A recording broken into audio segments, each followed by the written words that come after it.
દર્શક મિત્રો, અમદાવાદ ગ્રામ્ય વિસ્તારમાં એક લૂંટની ચોંકાવનારી ઘટના સામે આવી હતી, પરંતુ અમદાવાદ ગ્રામ્ય પોલીસે પોતાની સતર્કતા અને બાહોશીનો પરચો બતાવતા ગણતરીના કલાકોમાં જ આ લૂંટારોને દબોચી લીધા છે. વિવેકાનંદ પોલીસ સ્ટેશનની હદમાં આવતા વાંચ ગામ નજીક ગત 2 જુલાઈની સાંજે આ ઘટના બની હતી. અહીં એક ગેસ એજન્સીના કર્મચારી બુધારામ બિશ્નોઈ પર કેટલાક અસામાજિક તત્વોએ અચાનક હુમલો કરી દીધો હતો.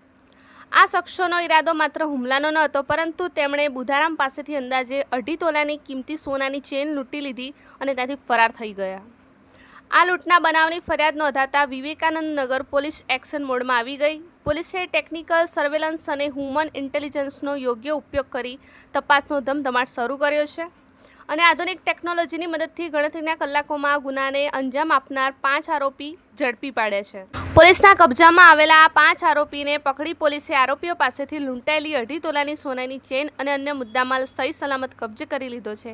કાયદેસરની કડક કાર્યવાહી હાથ ધરી છે, જેથી ભવિષ્યમાં આવા તત્વો કોઈ ગુનાને અંજામ આપતા પહેલા 1000 વાર વિચાર કરે. કર્મનો સિદ્ધાંત અને કાયદાનો દંડ જ્યારે ફરે છે, ત્યારે મોટા ગુનેગારોના ઘમંડ પણ ચકનાચૂર થઈ જાય છે.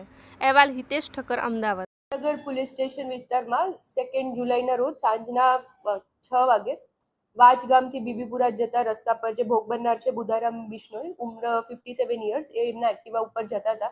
ત્યારે કેનાલની પાસે એક એક્ટિવા અને એક બાઇક ઉપર 4 માણસો આવીને એમને એક્ટિવા પરથી પાડી દીધા અને એમની પાસે 3.5 લાખના મુદ્દામાલ હતું, જેમાં ગોલ્ડ અને કેશ હતું. તો એ લઈને એમને છરીના ઘા મારીને લૂંટનો એક બનાવ બન્યો હતો.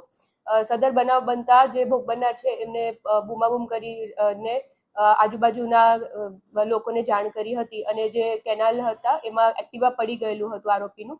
તો એનાથી તાત્કાલિક વિનગર પોલીસ સ્થળ ઉપર આવીને વિવિધ ટીમો બનાવી અને એમના દ્વારા 6 ઇન્વેસ્ટિગેશનમાં જે આરોપીઓ છે એમનું નામના ડિટેક્શન કર્યું હતું ઇન્વેસ્ટિગેશનના દ્વારા. કુલ ટોટલ 5 આરોપી પકડાયેલા છે અને અગાઉ એમાંથી 2 આરોપી વિરુદ્ધ અગાઉ ગુના દાખલ થયેલા છે.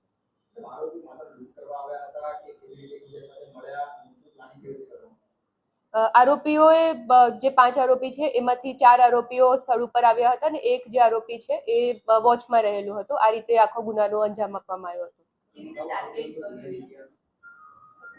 જે ભોગ બનનાર છે એ જતા હતા કેનાલ રોડ પરથી, તો ત્યારે એમને ટાર્ગેટ કરવામાં આવ્યું હતું. જે 2 આરોપી છે એમના વિરુદ્ધ અગાઉ ગુના દાખલ થયેલા છે, પ્રોહિબિશનના અને લૂંટના ગુના દાખલ થયેલા છે.